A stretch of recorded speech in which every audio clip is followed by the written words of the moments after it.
कार्यक्रम नारी विश्व.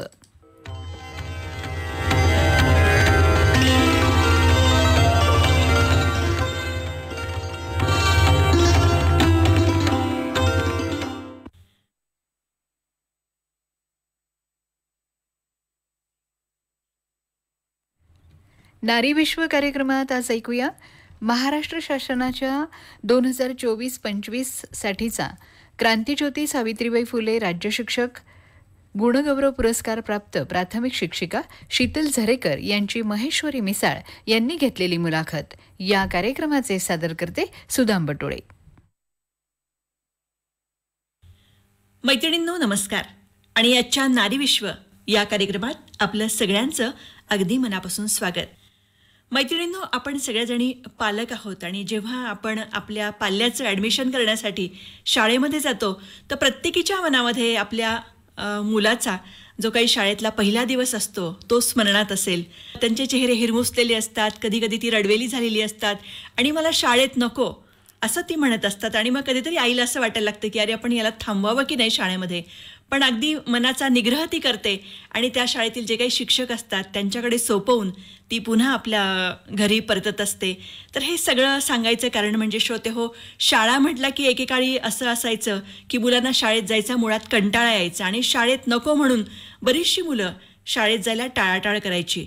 पण हे जे काही शाळेतलं शिक्षण असेल ते आनंददायी कसं बनवता येईल किंवा लहान मुलांना त्याची गोडी कशी निर्माण होईल असे काही उपक्रम आपल्याला याच्यामध्ये राबवता येतील का. तर असे काही शिक्षक आपल्या महाराष्ट्र राज्यामध्ये आहेत आणि त्यांनी वेगवेगळे उपक्रम राबवलेले आहेत आणि त्या उपक्रमांमुळं शाळेतल्या विद्यार्थ्यांना शाळेबद्दलची किंवा शिक्षणाबद्दलची एक गोडी निर्माण झालेली आहे. हे सगळं सांगायचं कारण म्हणजे महाराष्ट्र शासनाचा 2024-25 साठीचा क्रांतीज्योती सावित्रीबाई फुले राज्य शिक्षक गुणगौरव पुरस्कार हा भालगाव तालुका नेवासा इथल्या प्राथमिक शिक्षिका जिल्हा परिषदेच्या शीतल झरेकर मॅडम यांना प्राप्त झालेला आहे आणि आज आपल्या स्टुडिओमध्ये ते आलेले आहेत. मॅडम, तुमचं आकाशवाणी परिवारातर्फे आणि श्रोत्यांतर्फे सर्वप्रथम खूप अभिनंदन करते. धन्यवाद मॅडम. मॅडम, हा छान पुरस्कार तुम्हाला मिळालेला आहे आणि तुमच्या कार्याचा गौरव इथे झालेला आहे. खरं तर जेव्हा आपल्याला कुठलाही गौरव प्राप्त होतो किंवा आपला सन्मान प्राप्त होतो त्यामागे आपले खूप कष्ट असतात.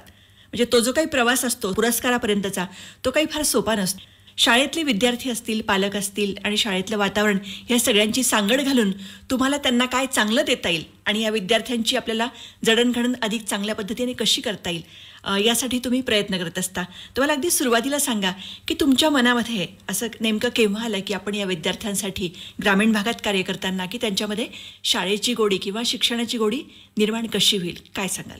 मग ज्यावेळेस मी भालगाव शाळेमध्ये जॉईन झाले तर तेथील जे वातावरण होतं ते मुलं ग्रामीण भागातली होती आणि त्यांची जे पालक आहेत तर ते दिवसभर शेतामध्ये कष्ट करणारे, ऊसतोड करणारे कामगारांची मुलं, मासेमारी करणारे जे पालक आहेत त्यांची मुलं. तर त्यांना जे शैक्षणिक वातावरण मिळायला हवं घरी तर ते मिळत नव्हतं. तर मनात असा विचार आला, ह्या मुलांना शाळेत आल्यानंतर एक शिक्षक म्हणून आपण पालकांचंही प्रेम देणं आवश्यक आहे आणि शिक्षक या नात्याने त्यांना आनंददायी शिक्षण देणं सुद्धा खूप गरजेचं आहे. कारण घरी त्यांच्याकडे पाहिजे तेवढं लक्ष दिलं जात नव्हतं आणि महत्त्वाचा टास्क असा होता की त्यांना शाळेची गोडी लावून ते दररोज शाळेत आले पाहिजेत, ते शाळेत टिकले पाहिजेत. सुरुवातीला असा विचार केला की फक्त पाठ्यपुस्तक न शिकवता त्यांना पाठ्यपुस्तकाच्या पलीकडे जाऊन जर आनंददायी शिक्षण दिलं, कृतीयुक्त शिक्षण दिलं आणि त्यांचं जे शैक्षणिक वातावरण आहे ते कृतीयुक्तच असावं असा आम्ही निर्णय घेतला. सकाळी शाळेत आल्यानंतर परिपाठामध्ये वेगवेगळ्या आम्ही प्रार्थना घेतो. मग त्यांना त्यांच्यावर संस्कार होतील अशा गोष्टी, कथा वगैरे त्यांना सांगतो. त्यानंतर त्यांचे वाढदिवस असतील ते आम्ही साजरे करतो. त्यानंतर सर्वात महत्त्वाचं म्हणजे आज दिवसभरामध्ये तुम्ही काय करणार आहात याचं नियोजनही आम्ही त्यांना देतो की आपल्याला दुपारनंतर हा उपक्रम राबवायचा आहे. त्या उपक्रमामध्ये सर्वात महत्त्वाचा उपक्रम आमचा वाचनाचा असतो. तर पाठ्यपुस्तक ते वाचतातच, परंतु अवांतर वाचनाची पुस्तकं जी आहेत ती जर त्यांना वाचण्यासाठी दिली आणि त्यातही गोष्टीची पुस्तकं जास्त रेफर करतो आणि मोठा फॉन्ट असलेली पुस्तकं जेणेकरून त्यांना वाचनाची आवड निर्माण होईल.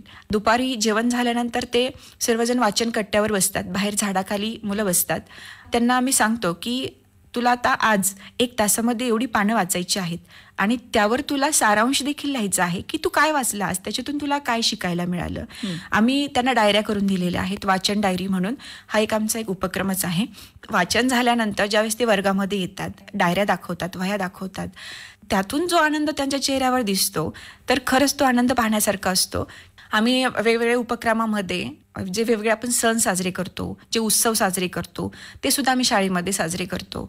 बैलपोळा असेल तर त्या आदल्या दिवशी मातीपासून बैल बनवणं, मग गणपती उत्सव असेल, मग त्या काळामध्ये चित्राच्या स्पर्धा असतील, मातीपासून गणपतीची मूर्ती बनवणे स्पर्धा असेल, अशा वेगवेगळ्या स्पर्धा आम्ही त्या ठिकाणी घेतो. आणि पाठ्यपुस्तक जे शिकवलं जातं तर ते नाटिकेच्या माध्यमातून आम्ही शिकवतो. समजा वासाची किंमत हा धडा आम्ही शिकवलाय, त्याचंच नाटिकेमध्ये ज्यावेळेस आम्ही पात्रांचे जे संवाद घेतो त्यावेळेस त्यांना खूप आनंद मिळतो. तर माझ्या वर्गात श्रेया आहे, तिला शिवानी बनवलं. मी जणू काही खरंच त्या पुस्तकातली शिवानीच आहे. आणि मी बाजारातच चालली आहे माझ्या आई वडिलांसोबत, तो त्यांचा आवाज, त्यांचं बोलण्याचं टोनिंग, जसं काय ते स्वतःच त्या पुस्तकात एकरूप झालेत असं त्यांना जाणवतं, त्यांना आनंद होतो. नाट्यीकरण केल्यामुळे मुलांना ती गोष्ट समजायला खूप सोपी जाते. हो हो हो. आणि हे करत असताना तुम्हाला पण त्या विद्यार्थ्यामध्ये जो काही कलाकार असतो, एखाद्याला लिहिण्याचं स्किल एकेकडे चांगलं असेल तर ते तुमच्या लक्षात येतं. कमांड असते बोलण्यावर एखाद्याची, तर तुम्ही त्याला पण म्हणजे जे काही स्पार्क असतो मुलांना तो इथे तुम्हाला सापडतो आणि त्याच्यातनं तुम्हाला त्यांची त्या दृष्टिकोनातनं जडणघडण करायला आणखी सोपं जातं, नाही का? हो, नक्की नक्की.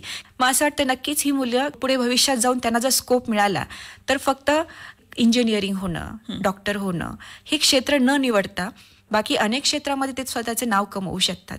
मग अशा ज्यावेळेस त्यांना वेगवेगळ्या कला कौशल्यामध्ये निपुण करून जर त्यांना स्कोप दिला त्या शाळेमध्ये तर नक्की त्यांना शाळेत येण्याची गोडी निर्माण होते, आवड निर्माण होते. मला हे तुम्ही बोलतायत मॅडम, मला हे ऐकत असताना गुरुदेव रवींद्रनाथ टागोर यांच्या शांतिनिकेतनची आठवण होते. म्हणजे त्यांच्या मनामध्ये जी काही संकल्पना होती की निसर्गाच्या सहवासामध्ये हसत खेळत शिक्षण घ्यायचं. शिक्षण म्हणजे फक्त पाठ्यपुस्तक नाही, तर तुम्हाला जीवन जगताना जी काही मूल्य लागतात ते मूल्यांचं शिक्षण या निमित्ताने तुम्ही देऊ शकता. मग एखाद्याला कुठली तरी यंत्र म्हणा किंवा छोटी छोटी घरातली जी काही निरुपयोगी वस्तू असतात त्या उघडून बघण्याची आणि त्याच्यामध्ये पुन्हा ती जोडण्याची अशी पण काही स्किल त्यांच्याकडे असतात. आणि खरं म्हणजे हे जे काही कौशल्य असतात ते त्यांना पुढे पुढे उदरनिर्वाहासाठी जीवनामध्ये ते सतत मदत करत असतं, असं म्हटलं तर काही वावगं होणार नाही. तर आमच्या शाळेमध्ये आम्ही असा एक उपक्रम घेतला होता. आपल्या आईची जुनी साडी असेल की तिने टाकून दिलेली आहे, तर त्या साड्या मुलींनी आणल्या होत्या आणि त्याच्यापासून आम्ही पायपुसणे बनवले होते. इतके सुंदर पायपुसणे होते की बाजारात जर ते विक्रीसाठी मांडले तर नक्कीच त्याची किंमत 150 ते 200च्या दरम्यान येईल. आणि क्षेत्रभेटीतूनही हे व्यावसायिक कौशल्य आम्ही मुलांमध्ये रुजवतो. आमच्या गावामध्ये, भालगावमध्येच हातमाग यंत्र आहे. तर सुनंदा गायकवाड ताई त्या हातमागावरती साडी बनवतात आणि पैठणी साडी जी येवल्याला, नाशिकला त्या विक्रीसाठी नेतात आणि त्या साडीची किंमत 50,000 रुपये ते 1 लाखापर्यंत त्यांना मिळते. मग मी मुलांना त्या ठिकाणी हातमाग यंत्र पाहण्यासाठी नेलं तर त्यांनी मुलाखत घेतली सुनंदाताईंची. त्यांना विविध धाग्यांविषयी विचारलं आणि तुम्ही ही जी साडी बनवता तर तुम्हाला किती वेळ लागतो, तुम्ही किती कष्ट करता, हे धागे तुम्ही कुठून आणता आणि मग हे विणकाम करताना काही चुकलं तर तुम्हाला वाईट वाटतं का, असे प्रश्न मुलांनी त्यांना विचारले. कारण एक साडी बनवण्यासाठी त्यांना जवळजवळ 6 महिन्याचा कालावधी लागतो आणि 6 महिने कष्ट करणं आणि मग त्या साडीची किंमत 50,000 रुपये घेणं, त्यातला जो आनंद आहे त्या शेअर करत होत्या मुलांसोबत. मग या छोट्या छोट्या गोष्टीतून मुलांनाही वाटतं की आपणही असं काहीतरी भविष्यात करू शकतो, परंतु तिथे मात्र आपल्याला कष्टच करावे लागणार आहेत आणि यश मिळवण्यासाठी वाटे पाहावे लागते. मग हे सगळे गुण आहेत. आपण म्हणतो ना, ही मूल्यांची रुजवणूक आहे, ही फक्त 4 भिंतीच्या आत होत नाही, तर त्यांना त्या 4 भिंतीच्या पलीकडे नेऊन शिक्षण द्यावं लागतं. आणि आपल्या माननीय पंतप्रधान श्रीयुत नरेंद्र मोदी साहेबांनी सांगितलेलं आहे की आत्मनिर्भर बना आणि त्याचाच हा एक भाग म्हटलं तर काही वावगं होणार नाही. नक्की. मॅडम, तुम्ही निवडणुकीच्या काळामध्ये जे काही मतदार जागृतीविषयी पण काही उपक्रम राबवले आहेत आणि विद्यार्थ्यांना आणि पालकांना असं सोबत घेऊन, तर त्या उपक्रमांविषयी आपल्या मैत्रिणींना सांगा. 2020 साली विधानसभेची निवडणूक होती. त्यावेळेस मी प्रवरा संगम शाळेमध्ये होते. तर त्यावेळेस आम्ही पत्रलेखन हा उपक्रम घेतला होता. माझी इयत्ता 4थीचे विद्यार्थी होते. तर मामाला पत्र लिहायचं आणि त्या पत्रामध्ये उल्लेख करायचा, मामा कितीही काम असू दे परंतु मतदानाच्या दिवशी तुम्हाला मतदान करायचंच आहे आणि ह्या लोकशाहीचा धागा व्हायचंच आहे.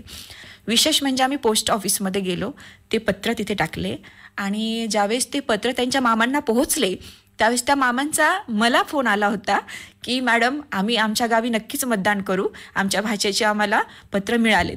त्यानंतर दुसरा उपक्रम होता की प्लास्टिक बंदी तर करायचीच, पण त्यातून काहीतरी संदेश आपल्याला द्यायचा आहे. तर त्यामध्ये आम्ही कागदी पिशव्या बनवल्या होत्या. आमच्या सर्व शिक्षकांचा त्यामध्ये सहभाग होता आणि त्यावरती आम्ही मतदानाचे जे संदेश आहेत ते लिहिले होते. आणि गावातील ज्या माता पालक आहेत तर त्यांना आम्ही शाळेमध्ये बोलावून त्या पिशव्या दिल्या आणि कागदी पिशव्यांचा वापर करा आणि प्लास्टिक टाळा आणि मतदानही करा. मतदान करा तर समजा मतदार राजा जागा हो, लोकशाहीचा धागा हो. मतदान तर करायचंच आहे आणि आपला हक्क आपल्याला बजावायचा आहे. हो, तर अशा पद्धतीने पालकांना सुद्धा संदेश गेले होते. आणि ह्या सर्व कामामध्ये आम्ही काही भेट कार्ड बनवले होते. अजून आम्ही रांगोळी स्पर्धा आयोजित केल्या होत्या, त्याच्यातही मतदानाचा संदेश दिला होता. तर या संदर्भात माननीय जिल्हाधिकारी राजेंद्र भोसले साहेब यांनी माझ्या विद्यार्थ्यांचा जिल्हाधिकारी कार्यालयामध्ये सत्कार केला होता.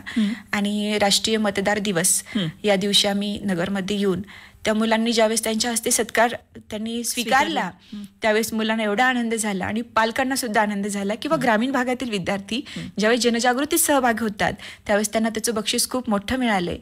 विशेष म्हणजे मतदार जनजागृती झाली. हे महत्वाचं कार्य माझ्या मुलांनी सगळ्यात केलं. महत्वाचं म्हणजे की एवढी लहान लहान मुलं आपल्याला सांगतायत म्हटल्यानंतर प्रत्येक जी काही प्रौढ व्यक्ती आहेत त्यांच्या मनामध्ये कुठेतरी ही गोष्ट त्यांना जाणीव करून गेली असेल की नाही, आपण मतदान केलंच पाहिजे आणि आपल्या प्रत्येकाने तो हक्क बजावलाच पाहिजे. हे सांगत असताना मॅडम तुम्ही जे काही आपलं देशाचा म्हणा, राज्याचा म्हणा किंवा आपल्या ग्रामपंचायत असेल किंवा जिल्हा प्रशासन असेल यांचा कारभार कशा पद्धतीने चालतो किंवा मग लोकसभा काय आहे, विधानसभा काय आहे, कुठले कुठले सदस्य असतात, ते कसे निवडून जातात, ही जी काही प्रक्रिया आहे तर त्याविषयी विद्यार्थ्यांना समजून सांगताना तुम्ही एक मंत्रिमंडळ स्थापन केलं होतं विद्यार्थ्यांचं, तर त्या अभिनव प्रकल्पाविषयी आपल्या मैत्रिणींना सांगाल. मुलांमध्ये शालेय जीवनामध्येच संविधानिक मूल्यांची रुजवणूक व्हावी यासाठी आम्ही शालेय मंत्रिमंडळ स्थापना हा उपक्रम राबवला. तर शालेय मंत्रिमंडळ त्यामध्ये आम्ही इयत्ता 5वी ते 7वीचे विद्यार्थी निवडले होते. इच्छुक जे होते, ज्यांना इलेक्शनसाठी उभं राहायचं होतं, मी कुठेतरी मंत्री झालो पाहिजे आणि मला काहीतरी कुठेतरी माझ्यामधले जे गुण आहेत ते दाखवता आले पाहिजेत, नेतृत्व गुण माझ्यामधले जे आहेत ते बाहेर पडले पाहिजेत. यासाठी जे विद्यार्थी आहेत तर त्यांनी निवडणूक प्रवेशासाठी अर्ज भरला. मग कोणत्या प्रवर्गातून अर्ज भरायचा आहे, मला कोणतं पद पाहिजे, त्या संदर्भात त्यांनी शिक्षकांशी चर्चा केली. आमचं शालेय मंत्रिमंडळामध्ये शाळेचा प्रमुख म्हणजे जो मुख्यमंत्री असणार आहे तो मुख्यमंत्री, स्वच्छता मंत्री, त्यानंतर आरोग्य मंत्री, सहल मंत्री, अभ्यास मंत्री, वाचन मंत्री, अशा पद्धतीचं मंत्रिमंडळ आम्ही तयार केलं. 5वी ते 7वीचे जे विद्यार्थी आहेत तर त्यांना मतदान करण्यासाठी आम्ही निश्चित केलं. आणि त्यावेळेस मुलांनी प्रश्न विचारला होता, मॅडम 18 वर्ष वय पूर्ण झाल्यानंतरच आपण मतदान करतो ना, मग तुम्ही आम्हाला का बरं मतदान करायला सांगताय. मी म्हटलं, ज्यावेळेस आपण देशाचं मतदान प्रक्रिया पाहतोय त्याच पद्धतीची आपल्याला आपल्या शाळेमध्ये मतदान प्रक्रिया राबवायची आहे. आपल्या शाळेमध्ये आपण मंत्रिमंडळ बनवतोय तर त्यासाठी आपल्याला वयाची मर्यादा नाहीये. आणि हे ज्यावेळेस त्यांनी ऐकलं त्यावेळेस त्यांना खूप आनंद झाला आणि अगदी आनंदाने त्यांनी मतदान करून त्यांना जो इच्छुक जो उमेदवार पाहिजे होता त्याला निवडून दिलं आणि शाळेचा मुख्यमंत्री बनवलं. त्याच्यातनं त्यांना कळालं की नेमकं आपल्या देशाचा कारभार किंवा आपल्या राज्याचा कारभार कशा पद्धतीने चालतो, लोकशाही प्रक्रिया ही नेमकी काय आहे, लोकप्रतिनिधी म्हणजे नेमके काय आहेत, ते कसे निवडून दिले जातात आणि तिथे ते सभागृहात जाऊन आपले प्रश्न कसे मांडतात याची थोडक्यात ओळख तुम्ही त्यांना करून दिलेला आहे. खूप छान असा उपक्रम आहे खरं तर हा. आणखी एक मॅडम, की जून महिन्यामध्ये जेव्हा शाळांमध्ये प्रवेश प्रक्रिया सुरू होते त्यावेळेस प्रत्येक शाळेमध्ये मुलांचं एक चांगल्या पद्धतीने अलीकडे स्वागत केले जातं, तर त्याचा जो काही मूड आहे तर त्याविषयी तुम्ही काय सांगाल. ज्यावेळेस 15 जून 2021 साली कोरोनाचा काळ होता तर त्यावेळेस नुकतीच ज्या शाळा उघडल्या होत्या आणि शाळेत जे पहिलीचे जे प्रवेश होणार होते तर पालक उदासीन दिसले, कारण कोरोना काळ होता. तर पहिलीत ॲडमिशन नको, पुढच्या वर्षी आपण ॲडमिशन घेऊयात, कोरोना संपू द्या, असं पालकांचं म्हणणं होतं. परंतु ज्यावेळेस आम्ही पालकांना सोशल मीडियाद्वारे सांगितलं की शाळा ऑफलाईन पद्धतीने सुरू होणार आहेत, शिक्षकही शाळेमध्ये येणार आहेत आणि कोरोना आता राहिलेला नाही आहे, किंवा तुम्ही पहिलीच्या मुलांना शाळेमध्ये पाठवा, त्यांचे ॲडमिशन घ्या आणि त्यांच्यामध्ये सुरक्षिततेची भावना निर्माण होणं खूप आवश्यक होतं. प्रवरा संगम शाळेमध्ये मी प्रवेशोत्सवाचा सेल्फी पॉईंट हा एक अभिनव उपक्रम होता. तर त्यामध्ये जे प्रवेशपात्र मुलं होती तर त्यांच्यासाठी राज्यात प्रथमतःच मी हा उपक्रम राबवला की मुलं आल्यानंतर त्यांचं फुगे देऊन स्वागत करणं आणि सेल्फी पॉईंटवर त्यांचा एक फोटो काढणं. तेव्हा ते मुलांनाही खूप छान वाटलं, आपला मॅडमने फोटो काढला आणि पालकांनाही छान वाटलं की बा आता मॅडमही मुलांना जवळ करतायत, कोरोना आता संपलेलाच आहे आणि वर्गही छान पद्धतीने सुरू होणार आहे. तर पहिल्याच दिवशी आमची 30 ॲडमिशन झाले होते आणि जे पालक ॲडमिशन घेऊन गेले त्यांनी इतर पालकांना मेसेज केला की तुम्ही सुद्धा ॲडमिशन घ्या, कोरोनाचे काही संकट नाही. आता आपण आणखी एका विषयाकडे वळूया की जिल्हा परिषद अहिल्यानगरचा जो काही मिशन आपुलकी उपक्रम आहे, तर त्या अंतर्गत तुम्ही लोकसहभागातून पण डिजिटल क्लासची उभारणी केली, त्याविषयी थोडक्यात सांगाल? आपल्या जिल्हा परिषदेचा जो मिशन आपुलकी हा उपक्रम आहे, तर त्या उपक्रमाअंतर्गत शाळेच्या ज्या भौतिक सुविधा आहेत तर त्यामध्ये पालकांचा सहभाग, ग्रामस्थांचा सहभाग, समाजाचा सहभाग, CSR फंड याद्वारे आर्थिक योगदान घेऊन शाळेमध्ये भौतिक सुविधांची वाढ करणे, विकास करणे हा खरा तर उद्देश आहे. तर भालगाव शाळेमध्ये एक अडगळीची खोली होती, तर त्या अडगळीच्या खोलीचा कायापालट आम्ही मिशन आपुलकीतून डिजिटल क्लासमध्ये केला. मग डिजिटल क्लास कसा, तर खाली आम्ही फरशीपासून सगळ्या गोष्टी बदलल्या. खाली मार्बोनेट फरशी असेल, बोलक्या भिंती असतील, त्यावरती त्यांच्या अभ्यासासाठी पूरक असं वातावरण निर्मिती असेल, त्यानंतर इंटरॅक्टिव्ह पॅनल असेल आणि सर्वात महत्त्वाचं म्हणजे इन्फोसिस कंपनी आणि आपल्या जिल्हा परिषद अहिल्यानगरकडून आमच्या शाळेसाठी 20 टॅब मिळालेत. म्हणजे एक कुठेतरी तंत्रज्ञानाकडे आणि डिजिटल शिक्षणाकडे वाटचाल ग्रामीण भागातील शाळांची सुरू झालेली दिसते. आणि हा जो मिशन आपुलकी उपक्रम आहे तर त्या उपक्रमातून 1 लाख रुपये उभारून पालकांनी स्वतः त्या डिजिटल क्लासची उभारणी केलेली आहे. विद्यार्थी सोमवार ते शुक्रवार शाळेमध्ये येतात, तर याच्यामध्ये थोडासा त्यांना कंटाळा आलेला असतो. तर मग हा कंटाळा दूर होण्यासाठी तर ते शनिवारची वाट पाहत असतात. मग हा शनिवार का बरं, ते ह्या शनिवारची का वाट पाहतात, कारण तो आनंददायी असतो. आणि आनंददायी शनिवार हा आपल्या राज्य शैक्षणिक संशोधन आणि प्रशिक्षण परिषद पुणेमार्फत राबवला जाणारा अभिनव उपक्रम आहे. तर यामध्ये विद्यार्थ्यांमध्ये नैतिक मूल्यांची रुजवणूक व्हावी, त्यानंतर रोजचा जो कंटाळा त्यांना आलेला असतो त्यांना शाळेची ओढ त्याच्यातून निर्माण व्हावी आणि जबाबदारीची आणि कर्तव्याची सुद्धा जाणीव झाली पाहिजे. आणि गटकार्य करताना सहकार्याची वृत्ती त्यांच्यामध्ये निर्माण झाली पाहिजे. त्यांच्यातील कला कौशल्य आहेत ते कोणती आहेत हे शिक्षकाला समजलं पाहिजे. मग हा सर्व जो उद्देश आहे तो आनंददायी शनिवार राबवण्यामागे आहे. मग त्यामध्ये कोणते कोणते उपक्रम राबवता येतील तर त्या संदर्भात शासनाने आम्हाला यादीच दिलेली आहे. तर त्यामध्ये संविधानिक मूल्यांची रुजवणूक असेल, त्या संदर्भात उपक्रम राबवणे, सामाजिक बांधिलकी, तर ज्येष्ठांशी संवाद साधणे, त्यांचे जे अनुभव आहेत ते ऐकून घेणे या पद्धतीने, त्यानंतर कृती आणि खेळावर आधारित शिक्षण असेल, त्यानंतर आपत्ती व्यवस्थापन असेल, त्यानंतर वित्तीय व्यवस्थापन असेल, पर्यावरण संवर्धन, मग हे ज्या थीम आहेत, थीम बेस्ड लर्निंग आहे हे, त्याच्यातूनही आनंद मिळाला पाहिजे. मग कला, कार्यानुभव, शारीरिक शिक्षण, योगासने, प्राणायाम ह्या सर्व गोष्टींची त्याला सांगड घालणे, लेझिम नृत्य, झांज नृत्य, क्षेत्रभेट, निसर्ग सहल ह्या सर्व गोष्टी नियोजनपूर्वक राबवणे, आनंदी बाजार घेणे.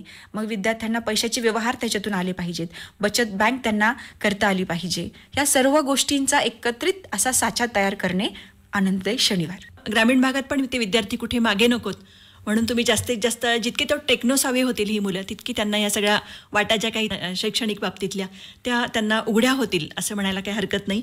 आणखी एक जाता जाता आपण सांगूया की तुमचा जो काही उपक्रम होता एक पेड माँ के नाम, तर त्याविषयी थोडक्यात काय सांगाल? हो नक्की. ते एक मुलाने आपल्या आईसोबत आपल्या अंगणामध्ये एक झाड लावायचं आहे आणि ते आईसोबत का लावायचं आहे, आई आपली जेवढी काळजी घेते ना तेवढीच काळजी त्या झाडाची पण आपण घ्यायची. म्हणजे आपलं आणि आईचं जे नातं आहे तेच नातं आपलं त्या लावलेल्या झाडाशी असावं आणि ते झाड जे लावलंय ते मोठं व्हावं, मोठं होईपर्यंत त्याची आपण काळजी घ्यावी. म्हणून तर हे एक पेड माँ के नाम हा खरं तर शासनाचा उपक्रम आहे आणि त्यामध्ये आम्ही सर्वजण सक्रिय आहोत. मॅडम तुम्ही आता बोलताय खरं तर याच्यामध्ये सगळे जे काही तुमचे ग्रामीण भागातले विद्यार्थी आहेत त्यांना जास्तीत जास्त सर्वांगीण शिक्षण देण्यासाठी तुम्ही प्रयत्न करत असतात. मग त्याच्यामध्ये नवीन पिढी आहे ती वाचनापासून कुठेतरी दूर गेलेली आहे, पण वाचनाकडे त्यांना वळवणं. लहान लहान मुलं आपण शहरामध्ये बघतो की ती मोबाईलमध्ये व्यस्त झालेली आहेत, पण हे जे काही चित्र तुमच्याकडे पाहायला मिळतं ते खूप वेगळं आहे, कारण तुम्ही काही वेगवेगळे उपक्रम त्या निमित्ताने राबवत आहात. मग शैक्षणिक बाबतीत असेल किंवा त्यांना जे काही पाठांतर असेल, एकाग्रता असेल त्यांच्यामधली, किंवा त्यांच्यातले जे काही कलागुण आहेत त्यांचा शोध या निमित्ताने तुम्ही घेता आणि त्यातले जे काही कलाकार असतील त्यांची जी काही कला आहे किंवा त्यांच्यातले गुण आहेत ते फुलवण्यासाठी जास्तीत जास्त प्रयत्न करत असता, मदत करत असता. तर खरोखरच आज तुम्ही या गप्पांमधून आनंददायी शिक्षण कसं दिलं पाहिजे आणि मुलांना शिक्षणाबद्दलची आणि जे काही जीवनाची सर्वांगीण मूल्य आहेत त्यांची ओढ त्यांच्यामध्ये कशी निर्माण होईल आणि त्या दृष्टिकोनातनं त्यांचा विकास कसा होईल यासाठी तुम्ही अधिकाधिक प्रयत्न करत असता. त्याबद्दल तुमची दखल वेगवेगळ्या पुरस्कारांनी पण आत्तापर्यंत घेतलेली आहेत. महाराष्ट्र शासनाचा जो काही नुकताच पुरस्कार तुम्हाला प्राप्त झालेला आहे, मी सुरुवातीला उल्लेख केला आहे त्याचा, तर आकाशवाणी परिवारातर्फे, श्रोत्यांतर्फे मी आपला आभार मानते. धन्यवाद. खूप खूप धन्यवाद मॅडम. नारी विश्व कार्यक्रमात आत्ताच आपण महाराष्ट्र शासनाच्या 2024-25 साठीचा क्रांतीज्योती सावित्रीबाई फुले राज्य शिक्षक गुणगौरव पुरस्कार प्राप्त प्राथमिक शिक्षिका शीतल झरेकर यांची महेश्वरी मिसाळ यांनी घेतलेली मुलाखत आत्ताच आपण ऐकलीत. या कार्यक्रमाचे सादरकर्ते होते सुदाम बटोळे. ही मुलाखत पुन्हा प्रसारित करू याच कार्यक्रमात रात्री 8:15 वाजता. तेव्हा नारी विश्व कार्यक्रमात इथेच थांबूया. नमस्कार.